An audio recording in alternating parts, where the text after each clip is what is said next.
Yo, what's going on, guys? Sekapoko here, bringing you... I'm going to turn off notifications in a minute. Yo, what's going on, guys? Sekapoko here, bringing you another 7 Deadly Sins Grand Cross video. For this, we're going over the 20,000 subscriber special for the tier list, and I'm going over the tier list that we put together on the 7 Deadly Sins Grand Cross or SDSGC.gg website in order to give you guys updated tier lists on a week-by-week basis. You can see it. This tier list has a lot of community input. We've talked to a lot of different content creators on Twitch, lots of people who are in top 100 PvP, and there are many people that we'd like to credit and of course see all the information in there. But a big shout out to the Twitch community for all you guys being there and talking about this in full detail, so you guys can express where we're all feeling from the entirety of the people that I've talked to on Twitch. And we're gonna talk in full detail about how everything's rated, so you guys can understand where we're coming from. So guys, thank you so much for watching, and without further ado, let's go and jump right into it.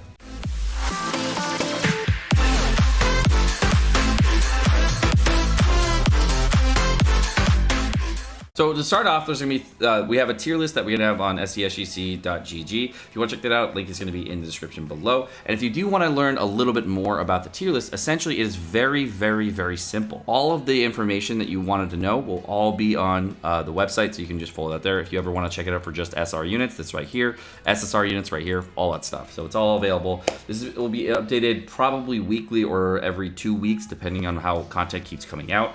And all units in this tier list are going to be based on 3 main criteria: their overall strength in PvP, their overall strength in death matches, and their overall strength in farming content. Now, we're not going to rank units by category, and the reason that's not going to be an effective medium is because it's going to be too difficult for the vast majority of players to understand where each unit should lie as far as PvE and PvP content.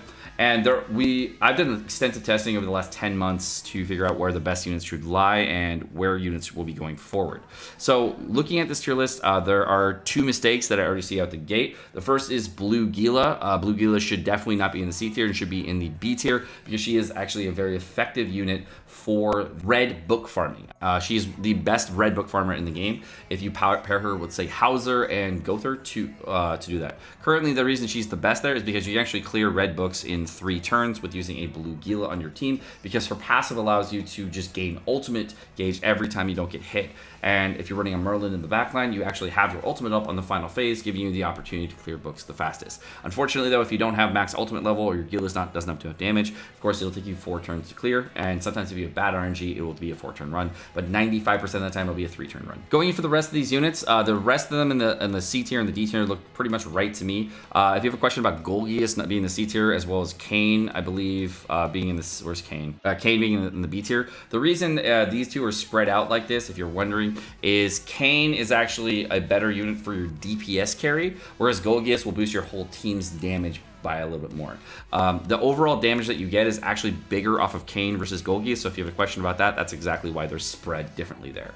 Looking at the other units in this tier, there aren't really any major units here that really come into play. If you have a question about Simon, PvP damage is not really a thing that you should be focused on, because PvP increased damage at 15% actually just calculates at the very end of the turn, and you don't get enough damage for it to actually matter. There are better supports in the game that you can use that will actually give you more damage on turn 1, 2, and 3. If you're looking for other characters in here like Gila and you're wondering why she's here, or Griamore, just let me know in the comment section down below what you guys believe for these lower tier units. None of them actually have extreme viability. Some of them have very good passive abilities, like Elaine giving 15% HP skills to fairies, which is just like Arthur for fairies, when it does see some play in some PvP comps. Dreyfus as well as Dogetto both have defense skills up, which is really, really powerful for a lot of different things. And if you're looking at other units on the field, Gother is Gother also reducing defense on enemy team in PvP is not super viable, because defense is not the main proponent that actually reduces damage. Resistance is much more dangerous than defense. We see that from a lot of different PvP metas. Going into the B tier, we're going to talk about some of these units, and many of these units are here because their passives are very, very strong, or they can be used as an alternate unit for other themes. So if we're looking for highest blue damage that you can gain on any hit, blue SR Meliodas actually does the highest blue damage in the game currently, but he's not an optimal unit to use for anything for his actual attack skills. The reason he does the highest damage for blue is because he actually has a weakness attack that goes up to 825% on a single target, whereas Slater would only have about 450%. And since they both have a guaranteed chance to crit on bosses when you're using them, it actually is a very powerful thing. If you don't know about Blue Meliodas' passive, it increases damage increases critical chance based on the number of turns elapsed where he doesn't take a hit. And in Red Demon, of course, you're not taking hits, so that gives you an idea. Green Meliodas obviously has completely fallen out of every single part of the meta. I believe some people are still using him in story mode. I don't actually know because most people have completed story mode as of many moons ago. Chapter 6 was all of about 4 weeks ago, so over a month old. Marmus, if you haven't checked out Marmus, he's an HP boosting support, same as Twigo. They both have very similar support levels. Vivian is also a decent unit. She does a ton of damage at single target and increases her attack based on her ultimate gauge. She actually gets an additional 40% on attack and ultimate gauge, so it's really strong. Griamore is a very good HP support for HP skill support in PvP for all units, which is very good.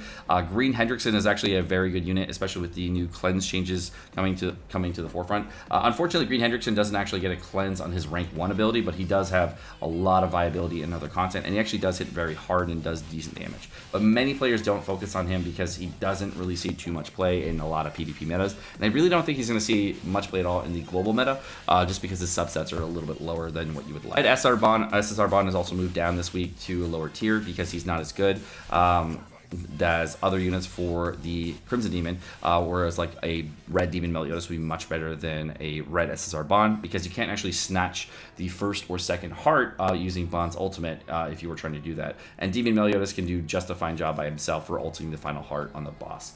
Red Lizhawk will do a very similar amount of damage as well as be a little sometimes safer than Demon Meliodas, sometimes not, but she's actually a very easy free pickup for that as well, so that's why Bond is not in a higher tier here. We wanted to know about all the other support characters like Alioni and why they're here. Those are here for that reason. Arthur, SR Arthur, is actually a very good unit for Hell version of Thur final boss, and he's one of the best units in the game for that specifically. That's not going to come out for a long time, but he is one of the best supporting units for Merlin. The best one obviously would be SSR Arthur if you do have his maximum ulti, but he is the other alternate that you can use for her ultimate. Red SR Gilthunder, there are some taunt metas that you can actually play around with Red SR Gilthunder that allow you to completely just screw over the enemy by just having maximum ultimate on Gilthunder and just taunting over and over and over again. It's actually a very toxic thing to do because Gilthunder has a passive that just like Green King where he doubles his patience rate at max ulti level. It's actually super toxic.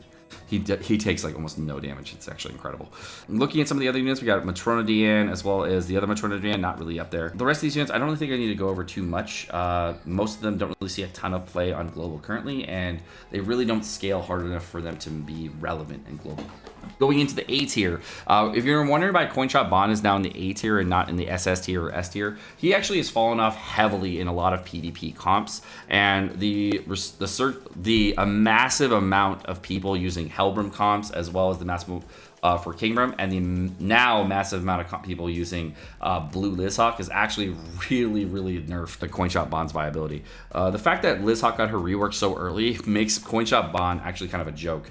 The reason it's kind of a joke is if you actually use a Purify on the Blue Lizhawk while the snatch is up for an AoE Purify, it will completely block out Bond's damage. So if Bond does a snatch on the turn after that and actually tries a hit on most characters, Bond will actually have an almost nullified damage on that face, which is very interesting to see. I've done it numerous times to people who are over 150,000 combat class. It was actually hilarious to watch, but it's really unfortunate that he's kind of fallen off because of Lizhawk being a bigger proponent in top 100 PvP and a lot of other PvP comps. Then we got Blue SSR Diane. She's actually a very strong unit in PvP. The reason she's in the A tier here is her ultimate can one-tap entire teams at like level 2 or level 3 rank ultimate, so definitely a very good unit to have for a PvP comp, but really doesn't really do that well in farming compositions, doesn't well do in other areas, so she's not an optimal unit for many PvP comps, and the only one she really does well on is an Ultimate Rush comp with Merlin as well as Blue King. And to be honest, I find that team does not do as well in this meta as I thought it might. Then we have Green SSR Elizabeth. She's actually one of the more optimal units right now for Gray Demon if you wanted to use her. I actually we'll put out a video regarding how support teams can really work out and be very, very beneficial for newer players. So Green Liz is a very, very good unit for Grey Demon, and I will put out a video regarding that to show you how a full support team can do very, very well with a DPS carry and why she's relevant in A tier. Then we have Red SR Liz. This character, I don't even know if I want to rank any in the A tier. I actually was considering doing B tier, but to be honest, A tier is fine because we will have Final Boss King probably within the next month, and she is a very relevant unit for that content. And early on, she was very relevant in some PvP metas, and there is some red teams that can really rely on getting large amounts of HP that are full human teams that can use her. And that team was relevant, I think about a week and a half ago, or a week ago or so. And I'm not sure if people can still run that specific comp with her. I haven't actually checked it out, so hopefully they can. Or if King Room is too strong, they can't. Well, what are you gonna do? Next up, we have Red SR Lizhawk. She is a phenomenal unit for Red Demon, Crimson Demon, and the Crab raid. If you don't know what that is, it's an event world boss raid that will be coming out, and she's actually the best DPS in the entire game for that. She dwarfs Demon Melee like completely. It's actually awesome to watch. The reason she dwarfs Demon Melee completely is because her ultimate damage will actually scale off of freeze, whereas Demon Meliodas' doesn't really scale off of freeze because he has a weakness-based ability. He does do additional damage from the freeze, but it's not nearly as much as a Lizhawk does. And seeing how they have very similar ult damage levels, or at her level 6 ultimate, which is very easy to obtain, and his level 1 ultimate, which is what most players will have, that's really where they're going to lie. If you wanted to take on a 6-6 Demon Meliodas versus a 6-6 Lizhawk, obviously the Demon Meliodas would do more damage, but the amount of resources it takes to get to a 6-6 Demon Meliodas is really not worth it, and that's why he's in A tier. Then we got Galland next on the list. Galland is a very strong unit PvP last week, and still pretty good in PvP meta this week. I'd say overall he is one of the top PvP units on certain comps, but definitely not the top. There are units that are much, much better. Next we have Green Hellbrum, who is the primo unit for both Grey Demon for Green King, as well as Jericho, if you're going to be running that alternate strategy. And he's also the best unit in the game for Guild Boss for a buffing unit, because he has attack skills buff versus an attack buff, which is way more valuable to a unit that relies on critical damage. Next we have Green King, who is obviously the best unit in the game for damage for the Grey Demon, and does very, very, very well in the Grey Demon overall, and actually stays relevant all throughout time. So definitely a good unit to max, but he really doesn't succeed in any other area besides that, so that's why he's really just stuck in this A tier. Then we have Red Merlin. Red Merlin does have some compositions that she really thrives on, and freezing from Merlin is very, very strong, and her damage is also really high as well in PvP if you do get to higher levels of ultimate gauge. So overall, I would definitely say that she is a worth unit as far as, you know, good units go. And her ability to lock out healing skills is also very, very valuable in PvP, but has definitely seen some fall off in the current meta, where we're seeing a lot more blue units that are out there and being much more rampant, and a lot less green units out there. So her damage has not really been seen as a viable option because it doesn't really scale on the units it needs to scale on. Blue Slater, who's going to be in A tier, who is one of the best units in the game for Red Demon, but he's going to be on the same par as Lizhawk. They're really just good for that one thing, not really good for too much out of raids. So if you're worried about fast raids, those are the two best for Red Demon. And Red SR Slater is probably a little underrated here. This is the second unit I was actually considering moving up to the S tier. Red SR Slater is actually one of the best PvP units in the game right now for his lockout abilities, and I would probably say he's S tier, but I'm not 100% on that. A tier is fine for now. It's a little subjective to me to make that argument. I do see a lot of compositions with Red Slater. He is actually definitely much better than Blue Slater as far as his viability in PvP content versus Slater's viability in raid content. Slater's replaceable. Blue Slater is replaceable in content, whereas there's no unit in the game that does what Red Slater does for PvP as well as in raids. And his passive ability does have another character that does have that same kit, but Red Slater is a very, very good unit. The S tier, and in the S tier, we're going to be going over Blue Lizhawk. First off, she's one of the top units in the game for PvP. I was considering pushing her all the way to SS tier, but you know what? Just to be wearing on the side of caution, because we don't know what a lot of releases are coming forward for the next 2 to 3 weeks. S tier was a much more safe bet, and she's definitely viable there. As far as farming units go, Green Lizhawk is the second best farming unit in the entire game,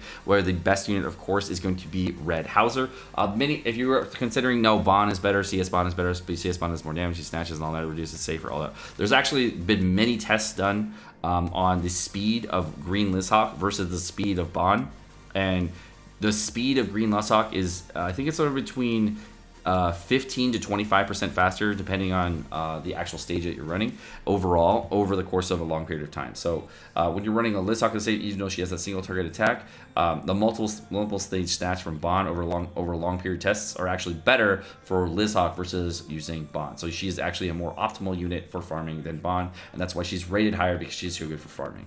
Also, Lizhawk was very good in PvP and actually does still have some viability in PvP. I wouldn't consider her a top tier unit. I would probably say that she would have much reduced viability, but in the lower rank she does do very well against comps that have very, very low defense, like a Kingdom comp, because you can actually just cleave through the entire team very, very quickly if they're not running a Guild Thunder in the backline, which many Kingdom teams do not. So definitely a very interesting unit to use for that. I have seen a couple teams with Lizhawk and Hauser still with very good gear, where you actually got 2 abilities on either Lizhawk or Hauser for the Pierce abilities, and they've actually one-shot whole Kingdom teams still. So that's it's definitely still viable meta. Not an optimal thing to do, but you definitely could do it against a lot of different team compositions. But the amount of teams that are running Guild Thunder in the backline still doesn't really make it a relevant composition in PvP, but against Kingdom it is a counter that you could potentially use. Then we have Guild Thunder. Guild Thunder, obviously one of the best PvP units in the game, and will be a very, very relevant unit going forward, and is actually still relevant on JP today. So just know that he is a still very, very valuable unit to have. He's also one of the best boosting units that you can use for Grey Demon. Not the best, but definitely one of the best. But seeing how you can use him more often than you can use Helbram, that's why he's rated higher. We go to Helbram. Helbram obviously is a top tier PvP unit, really good in Red Demon as well. So he earns his place in the S tier. But there are a lot of counters to him right now that are being built, and everyone and their grandma is focused on how do you counter Helbram, and it is very easy to do. If you're in the top 100 and you have a very large amount of gear on Helbram, of course you can be one-tapping people with Helbram 3 stars all day long, but there are team compositions that really do shut Helbram down. If you do want to counter Helbram, there are many team compositions that do so. If you want to see videos, you can just type YouTube and counter Helbram. There's a lot. Next up we have Hauser. Hauser, of course, the best farming unit in the game and still relevant in PvP today. I wouldn't say he's an optimal unit, but definitely a relevant unit in PvP. Overall, he doesn't really see too much viability outside of that, but since he is the best farming unit in the game, and farming is where you spend 90% of your time anyways, if you are playing this game on auto a lot, which many players are, it is the best unit to have. One of the best units to have in your box. Next up, we have Green Jericho, which is probably a mid-range tier unit for Grey Demon. It definitely does work, but it is a little bit more RNG based. And the way that you can actually take the RNG out, if you're wondering, for Grey Demon, if you want to use Green Jericho Ultimate to just instantly clear the boss, use Critical Chance Food. Takes a lot of the RNG out, trust. And she's also the best unit in the entire game for the guild boss. So there is no other better unit than Green Jericho. She is the best, and she will be the best until Red Derriere comes out. We have no idea when that will be. On JP, she's actually fairly recent. I think she's about 2.5, 3 months old, I think. 4 to 6 months away on global, so I mean, that's a long time. So we have Green Merlin, and Green Merlin has definitely earned her place as far as a top tier unit for Grey Demon, top tier unit for PvP, really good unit overall. But as far as strength levels go, I can't put her any higher than this because there are 3 big players that really do shine just above Merlin, and it's really, really prevalent in all PvP comps. So the next one we have the SS tier. We're gonna have Arthur. Arthur has been the most relevant unit in the entire game since launch, and he is an unstoppable force. His passive ability was really good early on in the game to help us farm out, getting that extra survivability and sustain on Hauser, as well as Weinhardt if you're using the farming teams. He's a very strong unit overall. His ability to lock out healing, his overall ultimate damage, he does tons of damage, has good support viability. There's very little wrong with this unit, especially with the ability to completely lock out all petrifies by having an immunity buff. So overall, Arthur has definitely earned his place in the SS tier and is on a lot of top 100 teams. So definitely a good unit. Next up, we have Thur, of course. Thur is the best unit in the game by bar none. There's no other unit that is better as far as a supporting unit that you can bring to your team. The ability to rank up cards is second to no other ability in the game. That is definitely the best ability. And of course, his ability to lock out enemies is also very, very relevant in content, and his ultimate ability, completely shutting down other enemy ultimates, is phenomenal. So definitely a must-get unit. Next up, we have Blue King, and Blue King is the best PvP unit in the game. There is no better PvP unit in the game because Blue King's relevance never goes away. He literally will be relevant till the end of time. He has an HP-based heal, which never goes out of style. A cleanse on rank 1 to get rid of all the BS you have to deal with. The ability to petrify a unit and lock them out entirely is phenomenal. And the reason he is the #1 player in the game is because he has those 2 abilities, but in addition to that, he has the ability to wipe out an entire enemy team with 1 attack, and that is his ultimate ability. Overall, the reason he is the best unit in the game for PvP is because of that ultimate ability being so strong, and his ability to lock out the enemy's ability to come after you because of that. So Blue King, best PvP unit in the game, whereas the best unit overall in the game would be Thur, and the unit that really just boosts up these 2 units and makes boost them in different ways and many other compositions is Arthur. So that's why the tier list is organized this way.